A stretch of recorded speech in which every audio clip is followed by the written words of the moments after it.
ಇದು ಪ್ರಜಾವಾಣಿ ಕನ್ನಡ ದಿನಪತ್ರಿಕೆಯಲ್ಲಿ ಫೆಬ್ರವರಿ 24, 2026ರಂದು ಬಂದ ನುಡಿಬೆಳಗು ಅಂಕಣದಲ್ಲಿ ದೀಪಾ ಹಿರೇಗುತ್ತಿ ಅವರು ಬರೆದ ನಾಳೆ ಎಂಬ ಸುಂದರ ಸುಳ್ಳು ಎಂಬ ಕತೆ.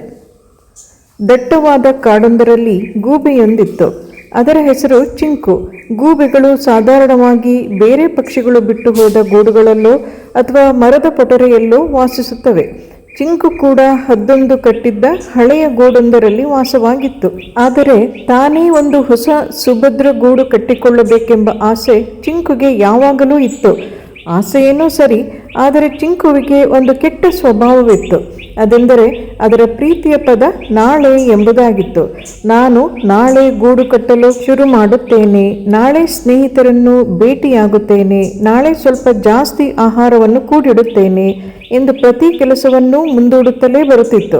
ನಾಳೆ ಅನ್ನುವ ಪದವೇ ಹಾಗೆ, ಅದು ಸುಂದರ ಪದ. ನಾಳೆ ಎಂದುಕೊಂಡಾಗಲೆಲ್ಲ ಸದ್ಯದ ತಲ್ಲಣಗಳು ಮಾಯವಾಗುತ್ತವೆ.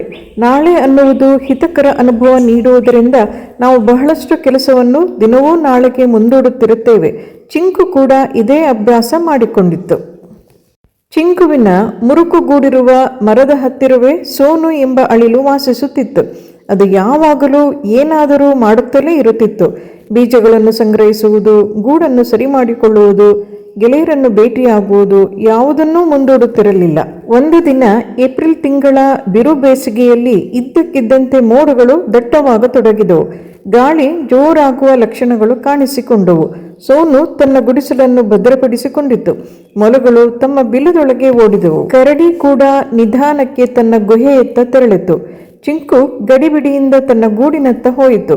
ಗೂಡಿಗೆ ಚಿಂಕು ಜೋತು ಬೀಳುತ್ತಿದ್ದಂತೆ ಗಾಳಿ ಮಳೆಗೆ ಈಗಾಗಲೇ ಸಿಲುಕಿದ್ದ ಗೂಡು ಉದುರಿ ಬಿದ್ದಿತು. ಬೇರೆ ದಾರಿ ಇಲ್ಲದೆ ಮಳೆಯಲ್ಲೇ ಒಂದು ಮರದ ಒಟರೆಯೊಳಗೆ ಕುಳಿತಿತು ಚಿಂಕು. ಮಳೆ ಗಾಳಿ ನಿಂತ ಮಾರನೇ ದಿನ ಕಾಡು ಮೊದಲಿನಂತಿರಲಿಲ್ಲ. ಎಲ್ಲಿ ನೋಡಿದರೂ ಮುರಿದು ಬಿದ್ದ ಮರಗಳು, ರಾಶಿ ಬಿದ್ದ ಎಲೆಗಳು. ಬೇರೆಯವರ ಗೂಡಿಗೆ ಅಲ್ಪ ಸ್ವಲ್ಪ ಹಾನಿಯಾಗಿತ್ತು, ಆದರೆ ಚಿಂಕುವಿನ ಗೂಡಿನಂತೆ ಪೂರ್ತಿ ಹಾಳಾಗಿರಲಿಲ್ಲ. ವಾಪಸ್ಸು ಬಂದ ಚಿಂಕುವನ್ನು ನೋಡಿ ಅಳಿಲು ಹೇಳಿತು, ಸದ್ಯ ಚಿಂಕು, ನಿನಗೇನು ಆಗಲಿಲ್ಲವಲ್ಲ. ಆದರೆ ಒಂದು ಸಂಗತಿ ನೆನಪಿಡು, ಬಿರುಗಾಳಿ ನಾಳೆಗಾಗಿ ಕಾಯುವುದಿಲ್ಲ. ಪುಟ್ಟ ಅಳಿಲಿನ ಮಾತು ಕೇಳಿ ಚಿಂಕು ನಾಚಿಕೆಯಿಂದ ತಲೆ ತಗ್ಗಿಸಿತು. ತಕ್ಷಣವೇ ಗೂಡು ಕಟ್ಟಲು ಗಟ್ಟಿಯಾದ ಮರದ ಪುಟ್ಟ ಪುಟ್ಟ ಗೆಲ್ಲುಗಳನ್ನು ತಂದಿತು. ಹಂತ ಹಂತವಾಗಿ ಗೂಡು ನಿರ್ಮಾಣವಾಯಿತು. ನಂತರ ಆಹಾರವನ್ನು ಸಂಗ್ರಹಿಸುವ ಸರದಿ. ಅದಾದ ಮೇಲೆ ಬಹಳ ದಿನಗಳಿಂದ ಸಿಗದ ತನ್ನ ಸ್ನೇಹಿತ ರೋನಿ ಮೊಲವನ್ನು ಭೇಟಿಯಾಗಿ ಬಂತು. ನಾಳೆ ಎಂಬ ಪದವನ್ನು ಉಪಯೋಗಿಸುವುದಕ್ಕಿಂತ ಇಂದು ಕಾರ್ಯತತ್ಪರರಾಗುವುದು ಮುಖ್ಯ ಎಂದು ಗೂಬೆ ಅರಿತುಕೊಂಡಿತು. ನಾಳೆ ಎಂಬುದು ಕನಸು ಮತ್ತು ಇಂದಿನ ದಿನವೇ ವಾಸ್ತವ ಎಂಬ ಪಾಠವನ್ನು ಅದು ತನ್ನ ಕಾಡಿನ ಗೆಳೆಯರಿಗೆ ತನ್ನದೇ ಉದಾಹರಣೆ ಕೊಟ್ಟು ಹೇಳಲಾರಂಭಿಸಿತು. ಇಂದಿನ ಕೆಲಸವನ್ನು ಎಂದಿಗೂ ಮುಂದೂಡಬಾರದು. ಯಾರಿಗೆ ಗೊತ್ತು, ನಾಳೆ ಎಂಬುದು ಬಿರುಗಾಳಿಯನ್ನೇ ತನ್ನೊಂದಿಗೆ ತರಬಹುದು. ಪ್ರಜಾವಾಣಿ ಕನ್ನಡ ದಿನಪತ್ರಿಕೆ ಹಾಗೂ ದೀಪಾ ಹಿರೇಗುತ್ತಿ ಅವರಿಗೆ ಧನ್ಯವಾದಗಳು.